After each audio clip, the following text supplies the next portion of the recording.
하겠습니다. 예루살렘에 입성하실 때 예수님께서는 초라한 나귀 새끼를 타셨습니다. 제자들은 처음에 왜 예수님께서 나귀 새끼를 타셨는지 이해하지 못했습니다. 요한복음 12장 16절을 보면 제자들은 예수님께서 영광을 얻으신 후에 나귀 새끼를 타신 이유를 알았습니다. 그렇다면 예수님께서 얻으신 영광이 무엇이길래, 예수님께서 영광 받으신 그 영광의 정체가 무엇이길래 제자들은 예수님께서 나귀 새끼를 타신 것을 당연하게 여겼을까요? 예수님께서 받으신 영광은 빌라도나 헤롯의 그런 크고 멋진 말을 타고 황금으로 장식된 임금의 자리에 어울리는 그런 종류의 영광은 아니었던 것 같습니다. 만일 예수님의 영광이 그런 종류의 영광이었다면 제자들은 예수님께서 영광을 얻으신 후에 예수님께서 나귀 새끼를 타신 것을 결코 이해하지 못했을 것입니다. 그것은 더 이해할 수 없는 일이 되고 말았을 것입니다. 오늘 본문을 보니까요, 유월절을 지키기 위해 예루살렘을 방문한 헬라인들이 예수님을 만나려고 찾아옵니다. 빌립과 안드레가 예수님께 그 내용을 말씀드리자 예수님께서 23절에 이렇게 말씀하십니다. 예수께서 대답하여 이르시되 인자가 영광을 얻을 때가 왔도다. 요한복음 12장 16절과 23절 그리고 계속해서 요한복음에서 말씀하는 인자의 영광, 그리스도께서 얻으시는 영광, 주님께서 받으실 그 영광은 도대체 어떤 종류의 영광일까요? 요한복음은 사실 처음부터 예수님께서 영광 받으실 때에 관하여 말씀해 왔습니다. 요한복음 2장에서 혼인잔치에서 예수님의 어머님 마리아는 포도주가 동난 것을 예수님께 말씀드렸습니다. 그러자 요한복음 2장 4절을 보면 예수님은 내 때가 아직 이르지 않았습니다. 그렇게 말씀하십니다. 예수님의 때, 니고데모가 예수님을 찾아왔을 때 3장을 보시면 요한복음 3장에요. 예수님은 하늘에서 내려온 인자 외에는 하늘에 올라간 자가 없다고 말씀하시고 모세가 광야에서 뱀을 들었던 것 같이 인자도 들려야 할 것이라고 그렇게 말씀합니다. 인자가 들림을 받는다는 말은 말씀 그대로 높여져서 영광을 받는다는 말입니다. 그러나 동시에 예수님께서 들려지신다는 말은 예수님께서 십자가에 못 박혀 죽게 될 것을 가리키는 말씀이었습니다. 요한복음 4장 21절에서 예수님께서는 수가성 여인을 만나십니다. 그리고 그 여인에게 예수님은 이 산에서도 말고 예루살렘에서도 말고 너희가 아버지께 참으로 예배할 때가 이른다 말씀하셨습니다. 4장 23절을 보면 아버지께 참되게 예배하는 자들은 영과 진리로 예배할 때가 오나니 곧 이때라. 아버지께서는 자기에게 이렇게 예배하는 자들을 찾으시느니라 말씀하셨습니다. 영과 진리로 예배하는 때, 그때가 언제일까요? 구약의 모든 희생 제사는 그림자처럼 참된 실제, 참된 희생 제물이신 하나님의 완전한 희생 제물을 가리키고 있었습니다. 예루살렘이나 그리심산에서 드렸던 모든 희생 제물들은 다 참된 실제, 참된 희생 제물인 그리스도를 가리키는 그림자들이었습니다. 그런데 참된 실제이신 하나님의 어린 양이 오셔서 무흠한 자기 몸으로 완전한 제사를 단번에 드리시면 이제 다시 동물들을 잡아서 불완전한 희생 제사를 지낼 필요가 없습니다. 그림자는 더 이상 쓸모없는 것입니다. 그래서 예수님은 예루살렘이나 그리심산이 중요하지 않다고 말씀하셨던 것입니다. 예수님께서 영과 진리로 예배하는 때는 그리스도께서 자기 몸을 참되고 완전한 희생의 제물로 단번에 완전한 희생 제사를 드리는 것을 가리키고 있었던 것입니다. 예수님께서 성전에서 사람들을 가리킬 때 예수님의 가르침이 못마땅한 유대인들은 예수님을 죽이기 위해 잡으려고 합니다. 그런데 그때 예수님에게 손을 대는 사람들이 아무도 없었습니다. 요한복음 7장 30절과 8장 20절을 보면 아무도 예수님에게 손을 대는 자가 없는 이유를 이는 그의 때가 아직 이르지 아니하였음이라 그렇게 말씀하고 있습니다. 예수님의 때, 예수님이 높아지시는 때, 예수님이 영광을 받으시는 때는 예수님 자신이 십자가 위에서 어린 양의 유월절, 어린 양 희생양의 죽음을 당하시는 그 때를 가리키고 있었던 것입니다. 지금까지 예수님은 그 때를 미래의 어느 시점으로 말씀하셨는데 이제 헬라인들이 예수님을 만나려고 하자 그때 주님께서는 자기 자신이 당하실 그 죽음을 내다보시고 그 목전에 이른 그 죽음을 가리키며 이제 인자가 영광을 얻을 때가 되었다 말씀하셨던 것입니다. 인자가 얻을 영광은 그의 죽음을 가리키고 있었습니다. 어떻게 그 비참하고 저주받은 죽음, 저주스러운 십자가의 죽음을 내다보시며 우리 주님께서는 그것을 인자의 영광이라고 말씀하실 수 있었을까요? 도대체 어떻게 십자가의 죽음이 영광일 수 있습니까? 도대체 제자들은 그리스도의 영광을 어떤 영광으로 보았기에 예수님께서 영광을 얻으신 것을 보고 그 예수님께서 영광을 얻으신 그 예수님께서 나귀 새끼를 탄 것이 이해가 될 수 있었을까요? 우리가 생각하는 영광과 요한복음이 말씀하는 그리스도의 영광, 인자의 영광은 다른 종류의 영광 같습니다. 여러분들은 영광을 얻는다, 우리가 하나님께 영광을 돌린다, 내가 영광스럽게 된다는 것을 어떤 의미로 말씀합니까? 물론 성경에 이 영광이라는 단어를 다양한 용례로 사용하고 있습니다. 그런데 우리가 영광에 대하여 특별하게 오해하는 부분들이 있습니다. 오늘날 모든 사람들이 좋아하고 부러워하는 연예인들, 그들이 여러 가지 심각한 사회적인 문제들에 휩싸여 있고 여러 가지 추문들에 관계되어 있는 것들을 봅니다. 우리는 마치 영광이라는 것을 그런 연예인들이 레드카펫을 밟는 순간이나 아니면 자기 힘과 권력을 증명하여 많은 사람들로부터 존경과 인정을 받는 것을 영광을 받는 것처럼 생각합니다. 그러나 과연 자기 능력과 자기 자랑으로 사람들 앞에 높임을 받는 사람들이 여러 가지 사회적인 문제와 여러 가지 심각한 그런 병폐들에 연루되어 있다면 그들이 얻은 영광, 그것은 영광이 아닐 것입니다. 그리스도인들에게 과연 그리스도인의 영광이란 무엇일까요? 우리 주님께서 얻으셨던 영광은 과연 무엇일까요? C.S. 루이스는 영광의 무게라는 책을 저술한 적이 있습니다. 그 책에서 그는 천국과 인간의 영원한 가치에 관하여 제1장에서 설명하고 있는데요. 우리가 천국에서 얻을 그런 영광스러움을 C.S. 루이스는 그것이 당연히 우리가 다가오는 세상 내세에서 바랄 우리의 최고의 보상으로 기대해야 하는 것이라고 그렇게 설명합니다.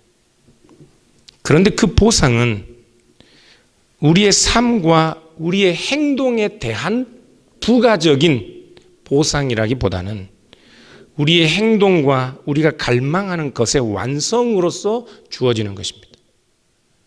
무슨 말인지 좀 어렵죠? 그럴 줄 알고 조금 더 설명하겠습니다. 웨스트민스터 신학대학의 그레고리 빌이라는 신학자가 있는데 그는 예배자인가 우상 숭배자인가 하는 책을 썼습니다. 이 번역본인데 그 원문의 제목은 원서의 제목은 We Become What We Worship입니다. 그는 그 책에서 우리가 하나님을 닮아가기 위해서는 하나님을 예배해야 한다고 말합니다. 하나님을 예배하는 자들은 하나님을 닮아가는 자들입니다. 그런데 우상을 숭배하면 우상을 닮아갑니다. 우상을 닮아가는 자들은 우상을 숭배하는 자들입니다. 천국이란 하나님을 예배하고 하나님을 닮아가는 자들의 완성인 것입니다. 그것은 우리 자신들에게 부가적으로 어떤 보상이 주어지는 것을 의미하는 것이 아니라, 그래서 지금 이 세상에서는 우리가 초가집 짓고 살고 울다가 천국 가면 궁궐 같은 집에서 매일 희죽거리고 사는 그런 종류의 보상을 의미하는 것이 아니라, 천국은 우리 자신들이 갈망하고 소망하는 것에 대한 완성이라고 말씀하고 있다고요. 우리가 이 세상에서 하나님을 닮기를 갈망하는 것, 우리가 이 세상에서 지극히 사랑하는 것, 우리가 이 세상에서 베풀며 용서하고 화평하며 살기를 바라는 그런 사람이 되기를 바라는 그 갈망의 완성이 천국이라고요. 그 하나님 닮아가기를 원하는 것의 완성이 천국이고, 그것이 우리에게 주어지는 영광스러운 보상인 것입니다. 그래서 미래의 영광이란, 우리가 얻을 영광이란 지금의 상태, 우리가 갈망하고 소망하고 우리가 욕구하는 것과 단절된 어떤 것이 아니라, 미리 그 미래에 얻을 영광을 지금 우리는 여기서 그 완성을 갈망하고 바라보는 형태로 소유하고 있는 것입니다. 그리스도 예수께서 받으신 영광도, 그래서 단순히 예수님께서 십자가에 죽으시고 낮아졌으니 그에 대한 보상으로 그가 높아지신 것을 말씀하는 것이 아닙니다. 그럼 예수님이 낮아지시고 죽으셨기 때문에 그에 대한 대가로, 보상으로 예수님이 높아지신 것을 의미하는 것이 아니라고요. 예수님의 낮아지심은, 예수님의 십자가의 죽으심은 예수님 자신이 자신을 하나님으로 이해하신 것에 대한 결과였습니다. 예수님은 본래 하나님의 본체이셨습니다. 그런데 하나님의 본체이신 그리스도께서는 being God을 to grasp something for himself로 여기시는 것이 아니라 to empty himself로 여기셨습니다. 하나님 되신다는 것을 자신을 위하여 뭔가를 움켜잡는 것으로 여기시는 것이 아니라, 하나님 되신다는 것을 자기를 비우는 것으로 여기셨다고요. 하나님이셨기 때문에 예수님은 자기를 비우시고 낮추시고 종의 형상으로 오셔서 십자가에 죽으신 것입니다. 빌립보서 2장 9절부터 11절까지 함께 읽어보겠습니다. 같이 읽어볼까요? 시작. 이러므로 하나님이 그를 지극히 높여 모든 이름 위에 뛰어난 이름을 주사 하늘에 있는 자들과 땅에 있는 자들과 땅 아래에 있는 자들로 모든 무릎을 예수의 이름에 꿇게 하시고 모든 입으로 예수 그리스도를 하나님 아버지께 영광을 돌리게 하셨느니라. 아멘. 본문을 보면 예수님께서 죽기까지 순종하셨으니 하나님이 그를 지극히 높이셔서 모든 사람들의 입으로 예수님을 주라 시인하게 하셨다고 말씀합니다.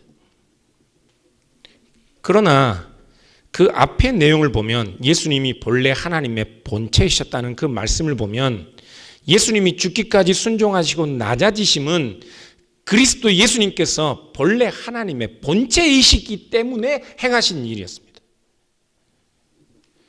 예수님께서 행하신 일 자체가 이미 그리스도의 신성을 계시하고 있다고요. 십자가도 마찬가지였습니다. 신학자들은 그것을 하나님의 경륜, 하나님의 일하심이 하나님의 존재를 드러내고 하나님의 존재를 반영한다는 말로 설명했습니다. 하나님이 사랑이시기 때문에 자기 아들을 세상에 보내셨습니다.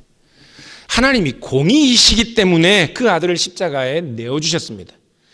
하나님께서 행하신 일을 보면 하나님이 어떤 분이신지를 안다고요. 예수님께서도 하나님이시기 때문에 십자가를 지신 것이었습니다. 누구나 다른 사람을 위해서 십자가를 지면 모든 입술이 그를 향하여 주라 고백하도록 하나님이 높이시는 것은 아닙니다. 모든 사람이 그리스도를 주라 고백하도록 만든 것은 십자가를 지신 주님께서 실제로 모든 사람의 입술로 주라 고백을 받고 경배를 받으셔야만 하신 하나님이셨기 때문에 모든 사람의 입으로 예수님을 주라 고백하도록 만든 것입니다. 여러분들이 아무리 십자가를 수백 번 져도 모든 입으로 여러분들을 주라 고백하지 않습니다. 그러니까 예수님의 십자가는 그 자체로 예수님이 하나님이라는 사실을 드러내고 하나님이 어떤 분이신지를 드러내는 사건이었습니다. 그러니 예수님의 십자가는 본질적으로 하나님의 영광의 광채였습니다. 이해가 안 되시죠?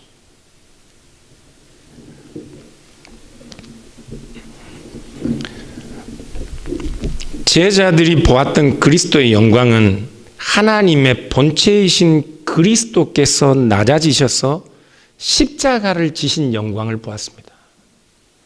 예수님께서 십자가를 지신 후에 부활하시고 승천하실 때 그들이 본 건 다름 아니라 이 십자가를 지신 그분이 하나님의 아들이었다는 사실이었습니다.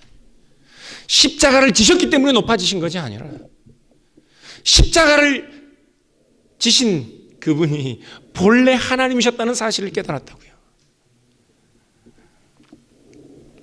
하나님이신 그분이 우리를 사랑하셔서 자기를 낮추시고 죽기까지 순종하신 것, 그것이 하나님의 일하심인 것을 보았기 때문에 제자들은 그리스도의 영광 얻으심을 본 후에 비로소 예수님이 나귀 새끼를 타신 그 이유를 알았던 것입니다.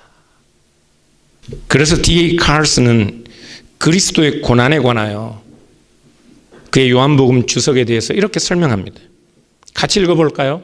예수님의 고난은 그것은 단지 예수의 죽음이 예수께서 영광을 받기 위해 가는 길, 즉 그가 창세 전에 아버지와 함께 누렸던 그 영광으로 되돌아가기 위한 길의 첫 번째 단계였기 때문만이 아니라 예수의 죽음 자체가 그의 영광이 최고로 드러나는 것이었기 때문이다. 십자가의 치욕에는 필연적으로 높아지심의 영광이 수반될 뿐만 아니라 그 치욕 속에서 이미 그 영광은 온전히 드러난다 설명하고 있습니다. 이해하시겠어요? 이해해야만 합니다. 우리가 구하는 영광, 그리스도의 영광, 우리가 그렇게 갈망하는 우리의 영광됨은 하나님이신 그리스도께서 십자가를 지신 것과 같이 우리 역시나 그런 십자가와 자기 비움과 자기를 낮추는 그 일들 속에서 우리의 영광이 드러난다는 사실을, 그것이 우리의 영광이라는 사실을 아셔야 한다고요. 십자가는 수치이고 하나님의 지극히 낮아지심입니다. 그러나 그 낮아지심 속에 하나님의 하나님 되심이 드러나기 때문에 요한복음은 그리스도의 낮아지심을 오히려 그리스도의 영광 받으심으로 설명하고 있습니다. 요한복음 1장을 보면요, 우리 가운데 거하시는 하나님의 영광을 이미 육신이 되어 우리 가운데 거하시는 예수 그리스도의 영광으로 설명하고 있는 내용이 있습니다. 요한복음 1장 14절을 보면 말씀이 육신이 되어 우리 가운데 거하심에 우리가 그 영광을 보니 아버지의 독생자의 영광이요 은혜와 진리가 충만하더라 말씀합니다. 빌립보서 2장을 보면 사람의 모양을 입고 이 땅에 오신 것은 이미 하나님의 본체이신 그리스도께서 자기를 비우신 사건입니다. 하나님의 영광스러운 자리에서 오히려 자기를 비우고 낮추신 것이 사람의 몸을 입고 이 땅에 오신 것인데, 그렇게 육신으로 우리 가운데 계신 그 그리스도에게서 요한복음 1장 14절은 오히려 아버지의 독생자의 영광이요 은혜와 진리가 충만하다고 말씀하고 있다고요. 여기에 우리 가운데 거하심에라고 할 때 거하다는 단어는 헬라어로 스케노입니다. 그런데 이 단어는 그 당시에 아람어를 사용하던 사람들에게는 하나님의 임재를 뜻하던 단어였습니다. 그래서 요한계시록 21장 3절을 보시면 새 예루살렘이 하늘에서 내려오는 것을 두고 하나님의 장막이 사람들과 함께 있다 그렇게 말하는데, 거기서 장막이 요한복음 1장 14절에 거하다는 말과 동일한 헬라어 단어입니다. 기원전 587년에 이스라엘은 바벨론에 의해 멸망을 당합니다. 하나님의 임재의 장소였던 예루살렘 성전은 파괴되고 맙니다. 그 이전까지 구약 성경에서 여호와의 전 예루살렘 성전에 임하는 그 하나님의 영광은 카보드 아도나이라는 히브리어로 사용되었습니다. 하나님의 영광이라는 단어, 예루살렘 성전에 임재하신 하나님의 영광은 카보드 아도나이였습니다. 그는 예루살렘 성전이 멸망하고 난 이후에 아람어를 사용하는 유대인들에게 번역본 성경이 있었는데 그게 타르굼이라고 합니다. 그 아람어 번역 성경인 타르굼과 유대인들의 탈무드를 보면 예루살렘 성전 멸망 이후에는 카보드 아도나이라는 이 하나님의 영광을 의미하는 단어가 쉐키나라는 단어로 변합니다. 이 쉐키나라는 단어는 문자적으로 거주하다, 함께 살다는 의미인데, 자기 백성과 자기 백성 가운데 함께 거하시는 하나님의 영광을 쉐키나라는 단어로 묘사했습니다. 그런데 이 쉐키나가 의미하는 하나님의 영광은 카보드 아도나이와는 다른 종류의 영광이었습니다. 카보드 아도나이 하나님의 영광은 높고 영광스러운 광채에 뒤덮인 하나님의 영광을 의미했지만, 솔로몬의 성전이 파괴된 이후에 그 하나님의 영광을 의미하는 쉐키나는 고통받는 자기 백성, 포로된 자기 백성들을 따라가 그 고난과 그 신음 가운데 함께 계신 하나님의 영광을 의미하는 단어였습니다. 에스겔서 10장을 보면 불로 심판받아 멸망하게 될 예루살렘 성전을 떠나는 하나님의 영광을 묘사하고 있습니다.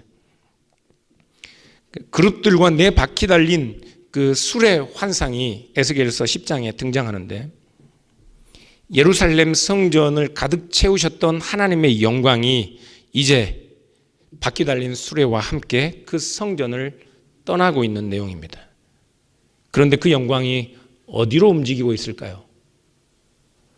에스겔서 10장 15절, 20절, 22절을 보면 에스겔은 바퀴 네 바퀴 달린 그 이 마차와 함께 있던 그룹들의 모습을 바벨론으로 끌려가서 그들이 그발강가에 서 있을 때 보았다고 그렇게 고백하고 있다.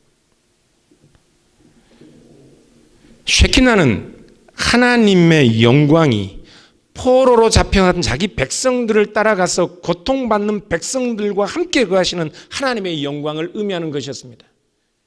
바벨론의 그발강가에 찾아가 그들과 함께 계신 하나님의 영광을 쉐키나라고 했다고요. 그런데 요한복음 1장 14절은 말씀이 육신이 되어 우리 가운데 거하시는 하나님의 쉐키나를 말씀하고 있습니다. 흑암 가운데 있는 자기 백성을 위하여 친히 육신이 되어 오신 그리스도가 곧 포로된 자들, 고통과 신음하는 자들 가운데 임재하신 하나님의 영광이라고 요한복음 1장 14절은 묘사하고 있다고요. 그렇기 때문에 십자가는 하나님의 쉐키나의 본질이었습니다. 십자가는 하나님이 어떤 분이신지, 그리스도가 어떤 분이신지 그 존재를 가장 분명하게 드러내는 사건이었습니다. 그 십자가의 영광 아래서 제자들은 나귀 새끼를 타신 하나님의 아들의 영광을 보았던 것이라고요. 그러므로 지금 부활하신 후에 승천하셔서 하늘 보좌에 앉으신 그 그리스도도 높아지셔서 그 영원한 권위와 영광스러운 통치로 세상을 다스리시고 모든 입술이 주라고 고백하는 그 자리에 앉았을지라도 그분은 여전히 자기 유익을 구하는 분이 아니라 우리를 위하여 자기를 비우시고 종처럼 낮아지셔서 나귀의 새끼를 타신 우리의 임금 그리스도로 우리를 위하여 계신 것입니다. 그런데 사랑하는 여러분, 이 그리스도의 낮아지심과 우리가 구하는 영광은 어떤 관계가 있을까요? 그리스도의 영광이 이런 종류의 영광이라면 우리가 구하는 영광은 어떤 종류의 영광이어야 할까요? 24절부터 26절을 함께 보겠습니다. 같이 읽겠습니다. 내가 진실로 진실로 너희에게 이르노니 한 알의 밀이 땅에 떨어져 죽지 아니하면 한 알 그대로 있고 죽으면 많은 열매를 맺느니라. 자기의 생명을 사랑하는 자는 잃어버릴 것이요 이 세상에서 자기의 생명을 미워하는 자는 영생하도록 보존하리라. 사람이 나를 섬기려면 나를 따르라. 나 있는 곳에 나를 섬기는 자도 거기 있으리니 사람이 나를 섬기면 내 아버지께서 그를 귀히 여기시리라. 아멘. 하나님은 스스로 영광스러운 하나님의 본체이시기 때문에 많은 열매를 얻기 위하여 자기 자신은 땅에 떨어져 죽는 한 알의 밀알같이 십자가에 매달리셨습니다. 그런데 예수님께서 많은 열매를 맺는 한 알의 씨앗에 죽음을 당하신 것처럼 예수님을 따르는 제자들도 동일하게 한 알의 밀처럼 땅에 떨어져 죽는 그리스도의 삶을 살라고 명령하고 계십니다. 하나님이신 자기 자신도 많은 열매를 얻기 위해 한 알의 밀알처럼 땅에 떨어져 죽은 것처럼 자기 생명을 미워하시고 자기를 비우신 것처럼 하나님을 섬기고 하나님을 갈망하고 예수님을 따르기를 원하는 우리도 한 알의 밀알처럼 땅에 떨어져 죽는 자들이 되라고 말씀하신다고요. 예수님은 자기 생명을 사랑하는 자는 잃어버릴 것이요 이 세상에서 자기 생명을 미워하는 자는 영생하도록 보전하리라 말씀하십니다. 자기 생명을 미워하라는 말은 자기 자신을 위한 것, 자기 영광을 구하는 이기적 자아를 미워하라는 말입니다. 영생하도록 보전한다는 말은 영생을 얻는다는 말입니다. C.S. 루이스는 천국과 지옥의 이혼이라는 책에서 세상에는 두 종류의 사람들만 있다고 설명합니다. 두 종류의 사람들이 있고 두 종류의 심판밖에 없습니다. 하나는 하나님께 당신의 뜻이 이루어지기를 원합니다라고 말하는 사람들과 또 하나는 하나님의 입에서 결국에는 그래 네가 원하는 대로 내가 해주마 라는 말을 듣게 되는 사람들, 이런 두 종류의 사람들밖에 없다고 설명합니다. 루이스는 우리가 죽으면 이 두 종류의 분리와 그 차이가 극대화되는데 그것이 천국이고 지옥이라고 설명한다고요. 우리가 자기 자신을 미워하고 많은 열매를 얻기 위하여 한 알의 밀알처럼 된다면, 그러한 삶을 산다면, 그것을 갈망하고 그리스도가 계신 곳에 나도 함께 있기를 갈망하며 하나님의 뜻이 하늘에서 이룬 것처럼 이 땅에서도 이루어지기를 원하는 자들이라면 우리의 이런 갈망과 소망이 이루어지는 것, 성취되는 곳이 천국입니다. 지옥은 그것과 전혀 반대되는 곳입니다. 자기 자신만을 위하고 사랑하며 자기 자신의 유익 위에는 어떤 것도 거부하고 부정하는 이들, 많은 열매를 얻기 위하여 자기 자신을 포기하기보다는 자기 자신의 유익을 위하여 오히려 다수를 희생하고자 하는 그 사람들은 그들의 뜻대로 되도록 하나님께서 허용하시는 곳이 지옥이라고요. 우리가 몸을 가지고 있을 때는 C.S. 루이스의 계속된 설명인데요, 우리가 외부 세계와 접촉하기 때문에 어쩔 수 없이 우리가 나 아닌 다른 타자에 대한 인식을 가지고 살고, 그래서 내 의지와 상관없이 타자와의 교통과 소통 때문에 나 자신을 포기하고 살아야 할 그런 경우들이 있지만, 그러나 우리가 죽고 몸이 없어지면 외부 세계와 접촉할 만한 것도 사라져서 마침내 나 자신만을 원하고 갈망하던 그 사람은 타자에 대한 관심과 나 아닌 다른 것에 대한 갈망이 사라져서 내 자신, 내 영혼 안에서 나 자신은 완전히 쪼그라지고, 그래서 원자보다 더 작은 세상에 갇히게 되고 마는 것, C.S. 루이스는 그것을 지옥이라고 묘사합니다. 다른 사람, 다른 이웃, 많은 열매, 내 밖에 있는 세상으로 나를 내어놓지 못하기 때문에 결국은 마지막에는 내 안으로 나 스스로를 가두어 두어 가장 작은 세상에서 갇히고 마는 것.